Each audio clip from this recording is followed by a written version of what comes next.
ನಟ ಯಶ್ ಹುಟ್ಟುಹಬ್ಬ ಪ್ರಯುಕ್ತ ಕಟೌಟ್ ಕಟ್ಟುತ್ತಿದ್ದಾಗ ಮೂವರು ಯುವಕರಿಗೆ ವಿದ್ಯುತ್ ತಗುಲಿ ಸಾವನ್ನಪ್ಪಿರೋ ಘಟನೆ ಗದಗ ಜಿಲ್ಲೆಯ ಲಕ್ಷ್ಮೇಶ್ವರ ತಾಲೂಕಿನ ಸೂರಣಗಿ ಗ್ರಾಮದಲ್ಲಿ ನಡೆದಿದೆ. ಹನುಮಂತ ಹರಿಜನ ಮುರಳಿ ನಡುವಿನ ಮನೆ ನವೀನ್ ಗಾಜಿ ಮೃತ ಯುವಕರಾಗಿದ್ದು ಇವರೆಲ್ಲರ ಸೂರಣಗಿ ಗ್ರಾಮದ ನಿವಾಸಿಗಳು ಅಂತ ತಿಳಿದು ಬಂದಿದೆ.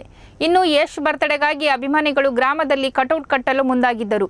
ಕಟೌಟ್ ಮೇಲೆ ಎತ್ತುತ್ತಿದ್ದಾಗ ಯುವಕರಿಗೆ ಏಕಾಏಕಿ ವಿದ್ಯುತ್ ಸ್ಪರ್ಶಿಸಿ ಸ್ಥಳದಲ್ಲೇ ಮೂವರು ಸಾವನ್ನಪ್ಪಿದ್ದಾರೆ. ಈ ವೇಳೆ ಅಲ್ಲೇ ನಿಂತುಕೊಂಡಿದ್ದ ಮಂಜುನಾಥ್ ಹರಿಜನ, ದೀಪಕ್ ಹರಿಜನ, ಪ್ರಕಾಶ್ ಮ್ಯಾಗೇರಿ ಎಂಬುವವರಿಗೆ ಗಂಭೀರ ಗಾಯಗಳಾಗಿವೆ. ಕೂಡಲೇ ಅವರನ್ನು ಹತ್ತಿರದ ಆಸ್ಪತ್ರೆಗೆ ದಾಖಲಿಸಿ ಚಿಕಿತ್ಸೆ ನೀಡಲಾಗುತ್ತಿದೆ.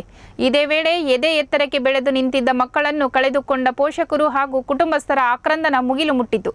ಈ ನಡುವೆ ದುರ್ಮರಣಕ್ಕೀಡಾದ ಮೂವರು ಯುವಕರ ಅಂತಿಮ ಸಂಸ್ಕಾರದಲ್ಲಿ ಇಡೀ ಸೂರಣಗಿ ಗ್ರಾಮವಲ್ಲದೆ ಸುತ್ತಮುತ್ತಲಿನ ಊರುಗಳ ಜನ ಸಹ ಭಾಗಿಯಾಗಿದ್ದರು.